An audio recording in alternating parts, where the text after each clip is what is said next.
관세음 보살님이 중생을 보호한 이야기와 일화들은 중국인들 사이에서 셀 수 없을 정도로 수없이 많이 전해집니다. 중국 전역을 통틀어서 관세음 보살 성호만 염송하고도 보호를 받은 사연들이 참 많습니다. 지금도 온라인 시청자들이 보살님과 관련된 사연을 수십 개씩 보내옵니다.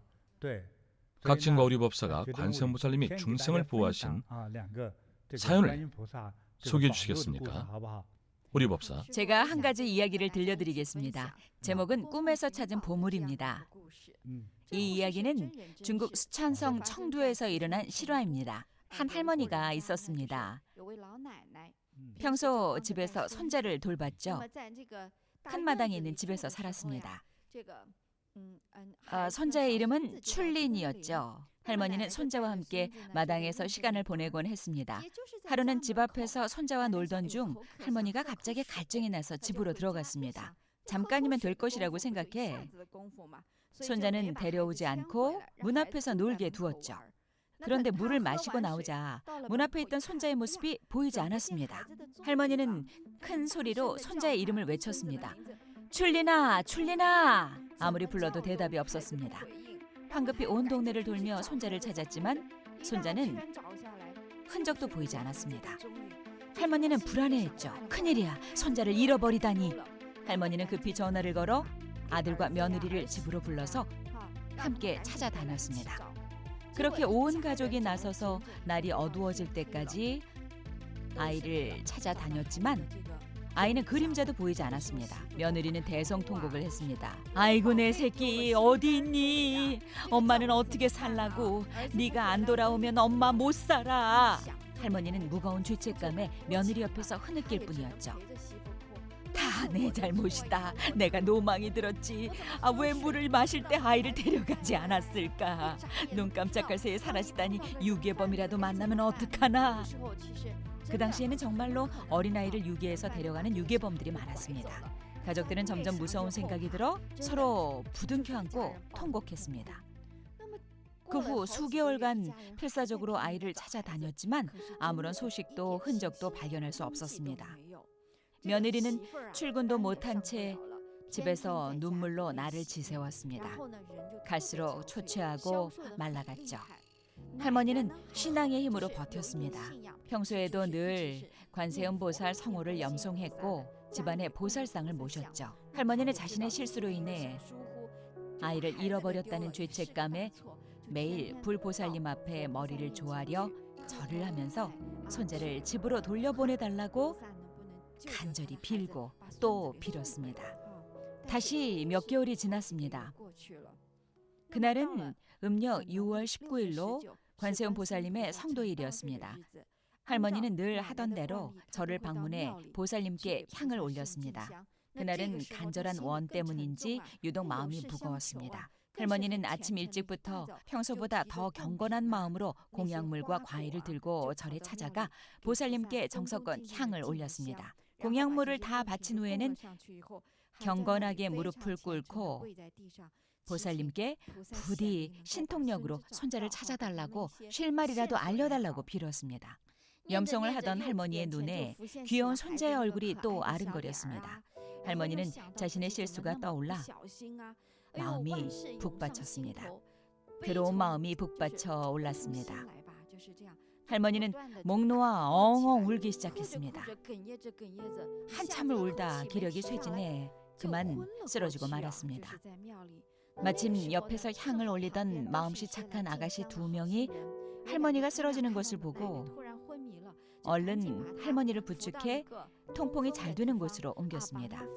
할머니를 반듯하게 눕히고 숨이 돌아오도록 가슴을 두드리자 할머니의 정신이 점점 돌아왔습니다. 아가씨들이 어찌된 영문인지 모르니 할머니는 서럽게 울먹이며 그간의 사연을 들려줬습니다. 아가씨들이 말했습니다. 할머님, 정말 가슴 아픈 일이네요. 그럴수록 진심과 정성을 다해서 보살님의 명호를 염송하고 관세음 보살님께 간절히 빌면 어떤 메시지를 주실지도 몰라요. 영험한 보살님께서 분명 어떤 계시를 주실 거예요. 할머니도 그 말을 듣고 연신 고개를 끄덕였습니다. 그렇고 말고 마음을 굳게 먹어야지. 보살님께 간절히 빌어야겠다. 할머니는 부들방석에 앉아 마음을 가라앉히고 다시 연불을 했습니다. 한참의 시간이 흐른 뒤 할머니는 갑자기 하늘이 밝아지는 느낌이 들었습니다. 어디선가 오색 구름이 몰려왔고 그 찬란한 구름 사이로 흰 옷을 입은 관세음 보살님의 형상이 보이는 듯했습니다. 보살님은 할머니를 향해서 이렇게 말씀하시는 듯했습니다. 너무 걱정하지 마십시오. 할머니의 손자는 8월 15일 집으로 돌아올 것입니다. 다시 가족의 품으로 돌아올 것입니다. 말씀을 마친 보살님은 흔적도 없이 사라지셨습니다. 할머니는 얼른 고개를 들어 하늘을 쳐다봤지만 구름 몇 조각만 떠 있을 뿐 보살님의 모습은 찾을 수 없었습니다. 그래도 메시지를 주셨다는 생각에 기쁘고 마음이 놓였습니다. 벅찬 마음을 안고 집으로 돌아왔죠. 집 대문을 열며 큰 소리로 아들과 며느리에게 말했습니다. 좋은 소식이 있단다. 우리 출린이를 찾을 수 있겠어. 방금 내 꿈에 보살님께서 다녀가셨단다.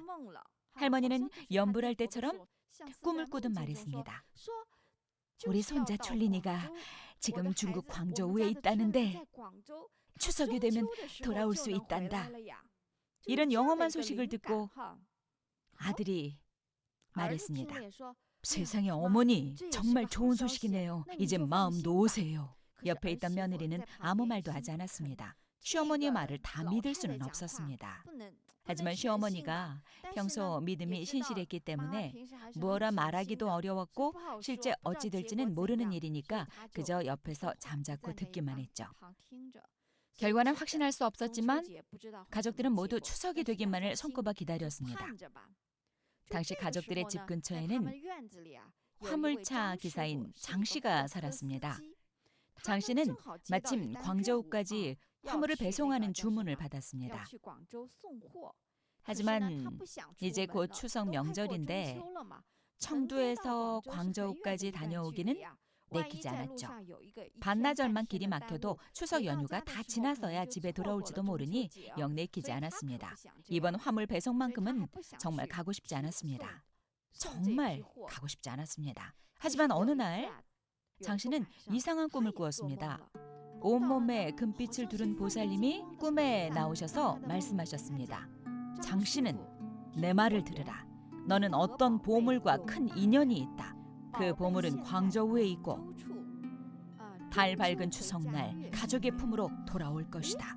장 씨는 이 말씀이 마치 한편의 시의 구절처럼 느껴졌습니다. 꿈에서 깨었을 때 그 시구가 또렷이 기억에 남았습니다. 보살님께서 내가 큰 보물과 인연이 있다고 말씀하셨는데 어떤 보물일까? 거기까지는 말씀하시지 않았지만 보살님을 믿고자 했습니다. 내가 보물과 인연이 있다 하셨으니 그럼 이번 출장은 꼭 가봐야겠군. 장 씨는 출장을 떠났습니다.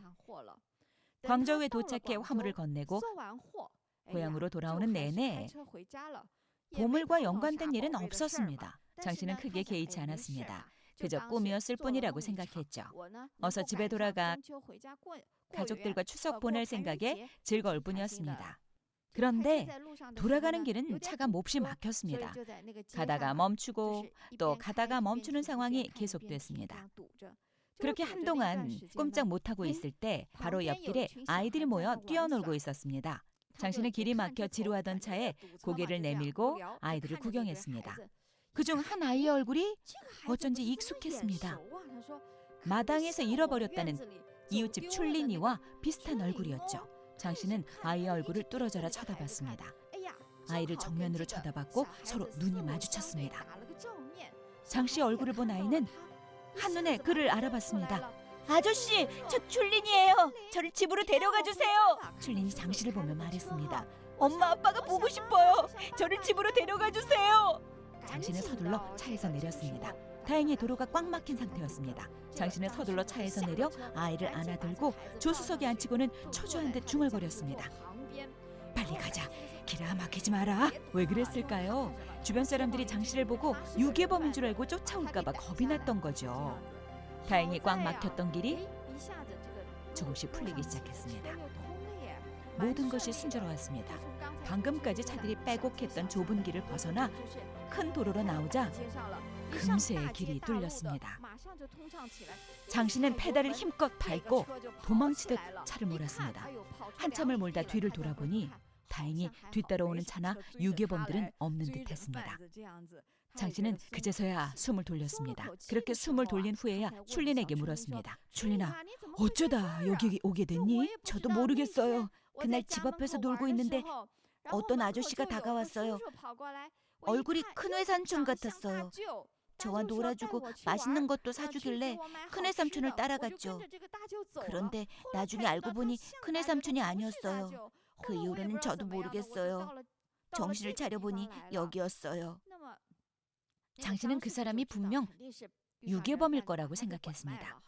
장 씨가 물었습니다. 그럼 여기로 올 때 그 아저씨는 뭐라고 불렀니?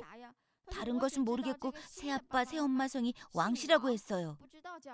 그럼 오늘은 왜 밖에서 나가 놀라고 했니? 오늘 새아빠랑 새엄마가 바깥에 볼 일이 있대요. 아까 거기서 친구들과 놀다가 아저씨를 보게 된 거예요. 너무나 신기한 인연이었습니다. 정말로 길에서 우연히 마주쳤던 겁니다. 장 씨는 자초지정을 듣고 나자 한시도 지체할 수 없었습니다. 어서 빨리 고향인 청두로 돌아가야 했죠. 중간에 회사도 들르지 않았습니다. 어서 출린이를 아빠, 엄마, 할머니의 품으로 돌려보내야 했으니까요. 세상에, 다시 만난 가족들은 서로를 얼싸안고 울었습니다. 출린이의 아빠, 엄마, 할머니는 장 씨가 옆에 있는 것도 잊은 채 서로 끌어안고 한참을 울다 웃었습니다. 문득 정신을 차리고 장 씨에게 말했습니다. 정말로 고맙습니다. 너무나 큰 은혜를 입었어요. 아이를 찾아서 무사히 돌려보내주시다니. 아이고, 관세음 보살님 정말로 감사드립니다. 그날은 추석 명절이라 고향으로 가는 날이었죠. 온 가족이 한자리에 모이다니 참으로 커다란 은덕입니다. 장 씨 아저씨도 오늘 우리 집에서 함께 명절을 보내는 건 어때요? 식구들에게 말하고 우리 집에서 함께 해요. 장 씨는 호의를 거절하지 않고 출린이와 맺은 인연을 생각해 기쁜 마음으로 함께했습니다. 온 가족이 다 함께 모여서 맛있는 음식과 술을 마시며 광저우에서 아이를 찾은 이야기를 나누었습니다. 한참 후 출린이의 부모님이 출린에게 말했습니다. 출린아, 오늘 너는 장 씨 아저씨 덕분에 집으로 돌아올 수 있었단다. 아저씨의 은혜에 감사드리고 평생 아저씨를 잊어서는 안 된다. 아빠 엄마가 작은 성의를 담아 감사 봉투를 준비했으니 네가 직접 아저씨께 드리렴. 천진난만한 아이는 돈 봉투를 받아 아저씨 손에 쥐어드렸습니다. 장 씨는 극구 사양했죠. 받을 수 없습니다. 다들 한 동네 사는 이웃인걸요. 특별한 일을 한 것도 아닙니다. 이웃이 아이를 잃어버렸다면 누구라도 아이를 찾아서 집으로 돌려보냈을 겁니다. 도로 넣어두세요. 온 가족이 다시 만나는 광경을 보니 보는 것만으로도 기쁩니다. 오늘 함께하는 식사 자리도 집안에 경사가 난 것처럼 무척 즐겁습니다. 이때 야무진 출린이가 장 씨에게 말했습니다. 아저씨, 제가 동요 불러드릴게요. 장씨 아저씨는 마음씨 좋은 아저씨, 출린이를 집에 데려다 주셨대요. 장씨 아저씨는 120살까지 오래오래 살 거예요. 출린이는 동요를 부르며 가사를 제멋대로 바꿨습니다. 출린이의 애교 덕분에 식탁에 앉아있던 사람들은 박수를 치며 환호했습니다. 분위기가 훈훈해졌죠. 장 씨는 웃으며 말했습니다. 그럼 이렇게 하겠습니다. 돈 봉투는 받지 않는 대신 이렇게 귀엽고 착하고 저와 인연이 있는 출린이를 양아들로 삼겠습니다. 그렇게 출린이는 양아빠와 친부모님, 할머니와 함께 행복한 명절을 보냈습니다. 정말 감사한 일이었죠. 나중에 할머니가 말했습니다. 이게 다 관세음 보살님이 절에서 주신 메시지 덕분일세. 추석 때가 되면 손주가 집으로 돌아올 거라고 하셨지. 장 씨는 깜짝 놀랐습니다. 아니, 그게 정말입니까? 저도 보살님 꿈을 꿨습니다. 원래 광저우 출장을 가지 않으려고 했는데 보살님이 꿈에 나타나 보물과 큰 인연이 있다고 하셨어요. 그 보물은 광저우에 있다. 추석에 온 가족이 모일 거라고 예언을 하셨죠. 알고 보니 모든 것은 다 보살님의 계획이었습니다. 훌륭한 이야기입니다. 정말 대단합니다. 축하할 만합니다. 보살님의 이야기는 언제나 마음이 따뜻해지는군요. 중생들이 어려운 고난을 만나 한량없는 괴로움을 받을지라도 관세음 보살의 미묘한 지혜의 힘으로 인간 세상의 온갖 고통을 소멸하여 편안하고 행복하게 구원하리라. 관세음보살 보문품 중에서.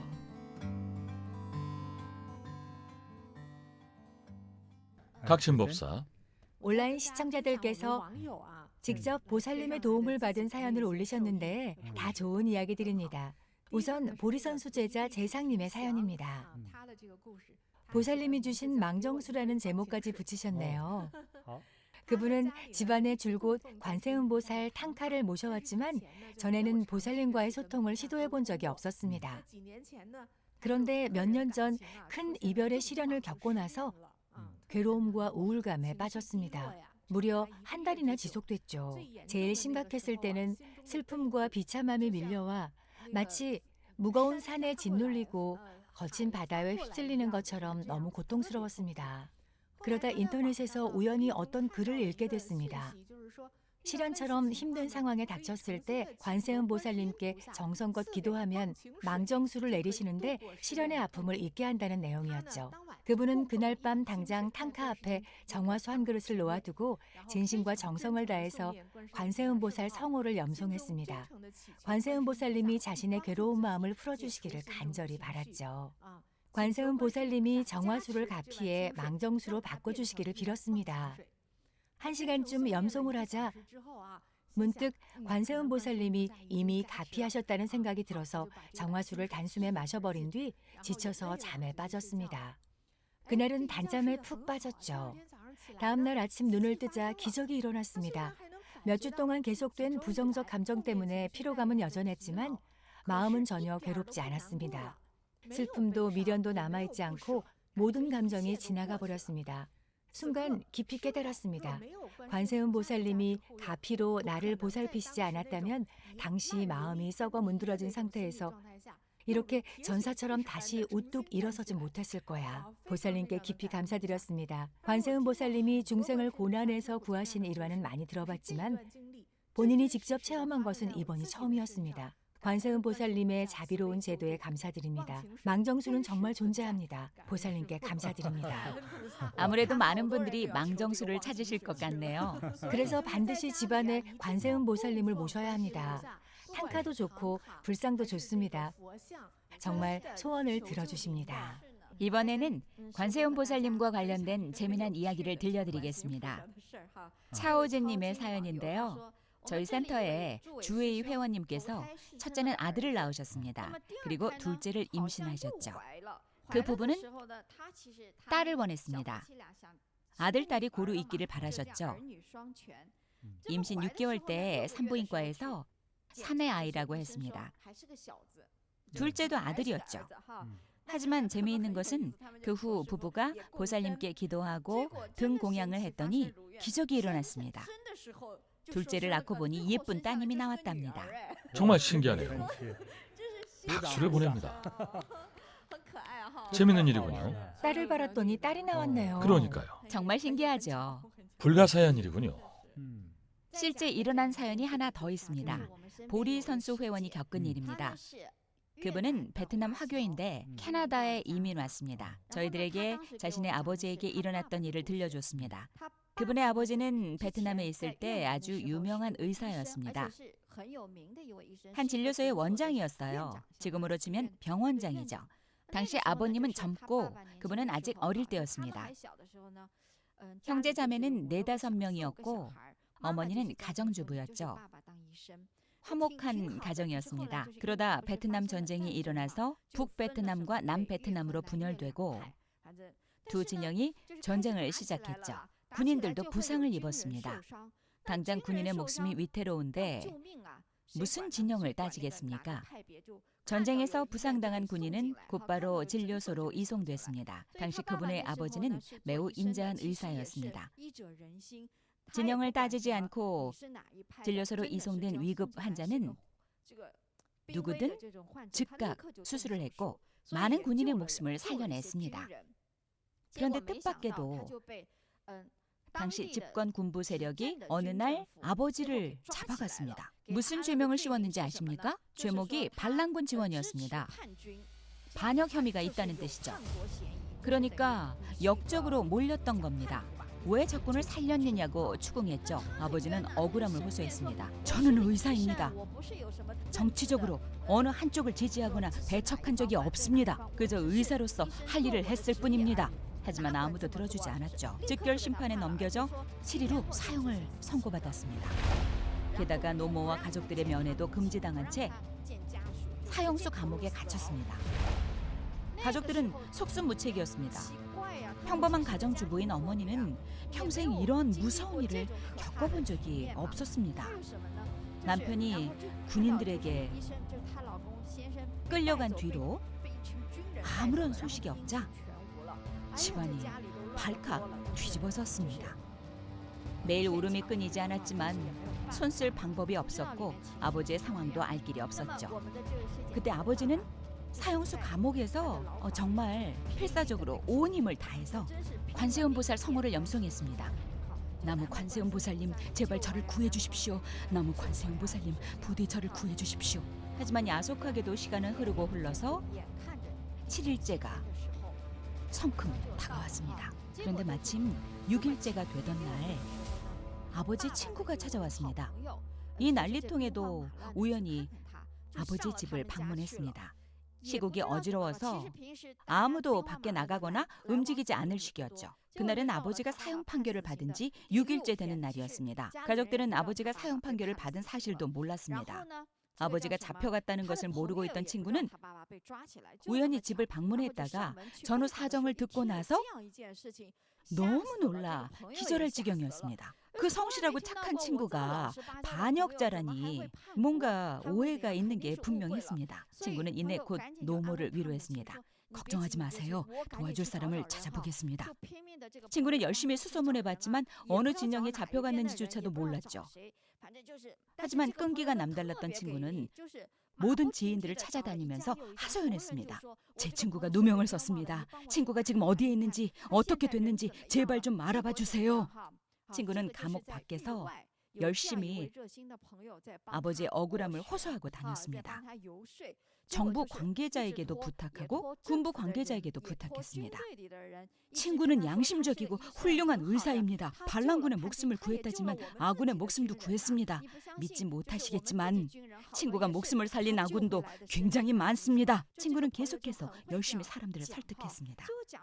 그러다 한 장군이 그 말을 들었습니다. 그래? 그런 일이 있었다고? 내가 감옥을 방문해 한번 알아보겠다.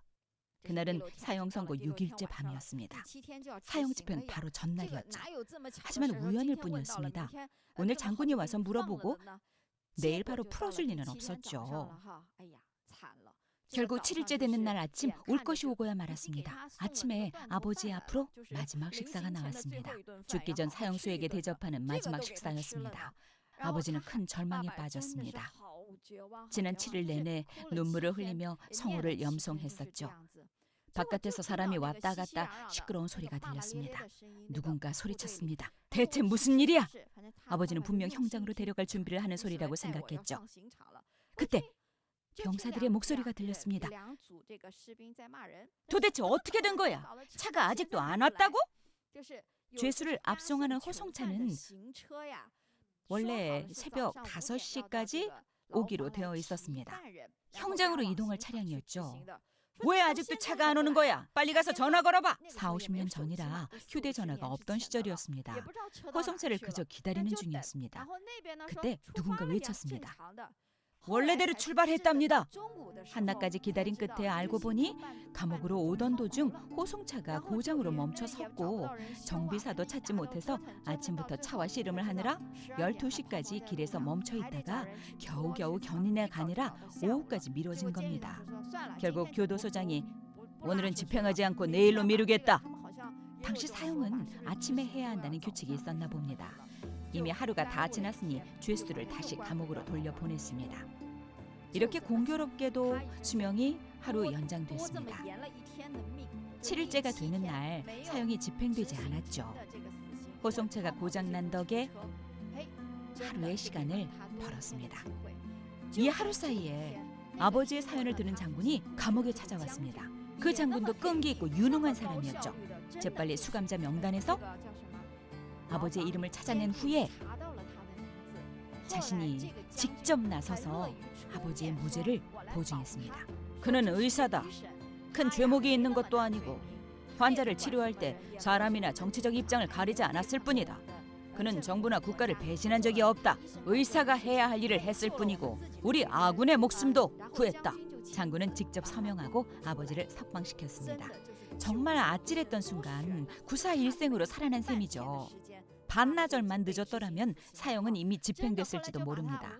얼마 후 마침내 무죄 석방된 아버지는 집으로 돌아와 처자식과 끌어안고 기쁨의 눈물을 흘렸습니다. 관세음 보살님이 나를 구하셨소. 7일 내내 염송했더니 이젠 눈물까지 말라버렸구나. 부인도 그동안 집에서 아이들과 관세음 보살님 성호를 염송했습니다. 집안은 풍비박산이 나기 일보 직전이었죠. 아버지는 자신을 구한 귀인인 친구에게 진심으로 감사해야 하며 관세음 보살님의 보살핌에 감사를 드렸습니다. 우선 친구가 자신을 찾아온 일, 그리고 장군이 나타나 기꺼이 정의를 구현했던 일, 또 공교롭게도 호송차가 고장나 하루의 시간을 벌어준 일. 우연처럼 보이는 모든 일들은 다 아버지의 염송에 감응하신 관세음 보살님이 계획하신 일들이었습니다. 그 뒤 가족들은 난민 신청을 했고 온 가족이 캐나다로 이민 후 잘 정착해서 온 가족이 아주 행복하게 살았습니다. 대단한 복덕이지 않습니까? 평소 진심과 성의를 다해 관세음 보살님을 믿고 의지한 덕분입니다. 큰 재난이 닥쳤을 때 관세음 보살님께 진심을 다해 기도하면 보살님이 반드시 도와주십니다. 여기까지가 보살님의 도움으로 감옥의 재난에서 벗어난 사연입니다. 실제 있었던 이야기예요. 정말 훌륭합니다. 참으로 감동적입니다. 대자대비하신 관세음 보살님이 중생을 제도하신 이야기는 이루 다 말할 수 없습니다. 특히 최근 몇 차례 진행했던 부처님의 경지를 탐색하다 수업의 주제가 무엇이었죠? 지난 몇 번의 수업 주제는 바로 나에 대한 인식이었습니다. 지금도 마찬가지입니다. 제일 먼저 소와, 다음이 대야, 지금은 무엇입니까? 무와, 용화입니다. 불교에서 말하는 최고의 경지입니다. 더 높은 경지의 탐색은 아무런 의미가 없습니다. 평범한 사람뿐만 아니라 심지어 신들조차도 이것은 나의 것이라며 다툽니다. 이것은 나의 공약물이고 저것도 나의 것이라며 다투곤 하죠. 하지만 보살님의 경지에서 볼 때 그것은 무합니다. 제, 색, 명, 니 앞에 나는 없습니다. 한마디로 무합니다. 심지어 무언가를 원한다는 마음과 생각의 움직임조차 없습니다. 예를 들면 좋아하는 사람이나 좋아하는 물건이 나타났을 때 나는 원한다는 찰나의 의식조차 일지 않습니다. 왜냐하면 일종의 발원심, 즉 발원의 마음과 오랜 수행을 통해 스스로 바라는 것이 없는 무와 소구의 안정적이고 자비로운 심리 상태에 익숙해지고 이러한 심리 상태가 일상이 되었기 때문입니다. 그래서 맛있고 편하고 재밌는 것을 봐도 원하는 마음이 없습니다. 하지만 범부들은 다릅니다. 범부는 수행하지 않은 평범한 사람들입니다. 이들은 늘 무언가를 원합니다. 나는 맛있는 것을 원하고 나는 재밌는 것을 원하고 보기 좋은 것은 나의 것이고 나는 큰 집도 원하고 나는 고급 차도 원합니다. 멋진 차를 보면 자신이 그 차를 몰고 나갈 때 짜릿한 기분을 상상합니다. 멋진 차를 볼 때마다 늘 그런 상상을 하죠. 이처럼 처음에 나는 원한다에서 내가 갖지 않고 너에게 주겠다. 여기서 나아가 어떻게 하면 너에게 줄 수 있을까? 이것이 곧 무아와 용화입니다. 천천히 배우면 됩니다. 부처님은 모든 중생을 이롭게 하기 위해 자비로운 어머니와 같이 부처님의 사랑, 능력, 용기, 적절한 방법, 그리고 지혜로운 방법을 어떻게든 우리에게 주십니다. 특히 큰 재난이 닥쳤을 때 더욱 그렇습니다. 중생을 이롭게 하기 위해서라면 물불을 가리지 않죠. 이처럼 자신도 돌보지 않고 중생을 위하는 것이야말로 무아의 참모습입니다. 수행을 하는 인간으로서 이런 마음의 경지에 이르면 보살심을 얻을 수 있습니다. 불교 경전에서 말하는 보리심 또는 보리금강심도 다 같은 뜻입니다. 진정한 자비심을 갖게 됩니다. 그러면 부처님의 지혜와 대자대비한 인격을 얻고 흔들리지 않는 청정한 마음 상태를 얻습니다. 하지만 새로운 사명도 얻습니다. 바로 중생을 이롭게 하는 일입니다. 여러분이 바라는 해탈은 자신의 탐진치만 의로 인한 고통에서 벗어나는 것입니다. 오온을 말씀드리지 않았습니까? 즉 오온치성으로 인한 상처와 고통에서 변화하고 각수와 감지를 활용해 중생을 이롭게 합니다. 오온개공이란 일체의 탐진치만 의가 없는 상태를 말합니다. 눈, 귀, 코, 혀, 몸 의식이 없다는 이야기도 한 적이 있죠. 있는 것은 모두 중생을 위해 있는 것입니다. 중생을 보면 훨씬 더 잘 보입니다. 마치 신과 같이 몸에 생긴 병이 유전에 의한 것인지 스스로 만든 것인지 전염병 때문인지 알 수 있습니다. 불안통, 지혜통, 노진통의 경지에 이르면 모든 질병의 근원을 꿰뚫어 볼 수 있습니다. 부처님을 대의왕이라 부르는 것도 그 때문입니다. 세계 최고의 의사이십니다. 중생의 문제들을 꿰뚫어 보시죠. 우리에게 부처님의 눈이 생기고 부처님의 귀가 생겨서 도움을 청하는 중생의 목소리를 듣고 고통에 신음하는 중생의 목소리를 들으면 중생을 도와주러 갈 것입니다. 천수천안을 뻗어 중생을 도와줄 것입니다. 먼저 이런 마음이 있어야 합니다. 손과 눈은 무엇입니까? 보았으면 행동하라는 뜻이죠. 우리는 행동파가 됩시다. 티베트 밀교에는 녹두모 보살의 형상을 한 불상이 있습니다. 한쪽 다리는 가부좌를 틀고 한쪽 다리는 연대 위에 발을 올려놓아 언제든 행동에 나서서 중생을 고통에서 벗어나고 이롭게 할 준비가 되어 있습니다. 이것이 바로 보살행입니다. 보살도 보살의 정신입니다. 무아의 경지를 넘어 가장 궁극적인 상태는 무아도 무사도 무탐도 아닙니다. 최고의 경지는 오히려 용화의 경지입니다. 자신의 전부를 다 바치는 것이죠. 자비로운 어머니와 같습니다. 모든 고통을 자신이 거둡니다. 어머니는 늘 맛있는 음식 앞에서 그거 안 좋아해 라고 하십니다. 엄마는 안 좋아해 라고 하시죠. 시골에 있다 도시의 큰 집에 오면 이렇게 말씀하십니다. 엄마는 영 불편해서 다시 시골에 내려가야겠다. 자식에게 폐를 끼치기 싫으신 거죠. 자신이 큰 병에 걸렸고 치료법이 없다는 것을 알면 자식들이 괜히 돈을 쓸까 걱정합니다. 별것 아닌 것 같은데 가만히 있으면 나아질 테니 굳이 병원까지 가서 수술하지 않아도 된다. 괜찮다. 엄마는 안 아파. 이것이 어머니의 위대한 사랑입니다. 괴롭고 나쁜 것은 모두 자신이 감수하고 자식들에게는 좋은 것만 주십니다. 이런 분이 관세음보살님입니다. 중생의 위대하고 자애로운 어머니이십니다.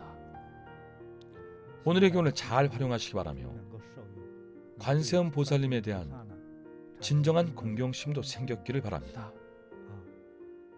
오늘 생방송 수업이 원만한 뒤 여러분 모두 시간을 내서 30분이라도 아니면 더 길게 나무대자대비 관세음보살 성호를 염송하시기 바랍니다. 분명 앞으로 1년간 행운이 찾아올 겁니다. 오늘 수업은 여기서 마치도록 하겠습니다.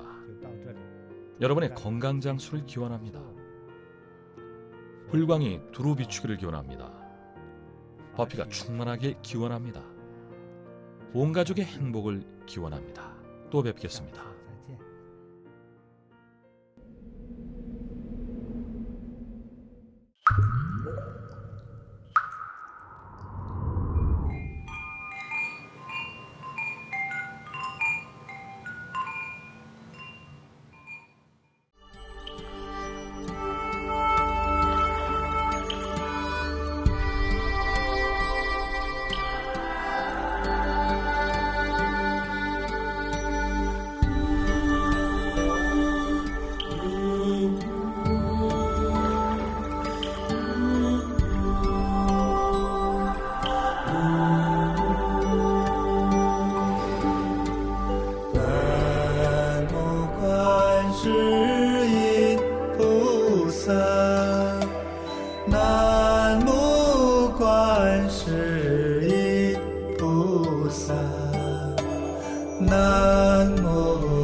난무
관세음보살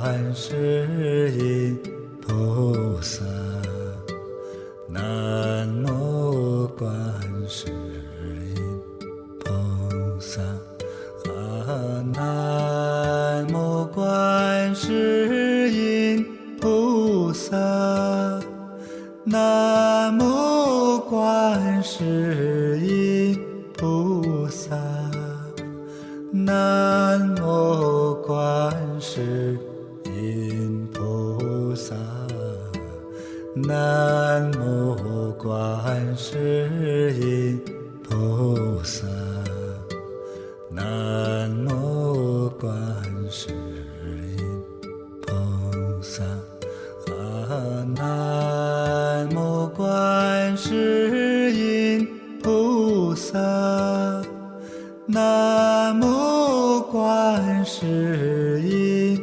菩萨，南无观世音菩萨，南无观世音菩萨，南无观世音菩萨，南无观世音菩萨，南无观世音菩萨，南无观世音菩萨，南无观世音菩萨。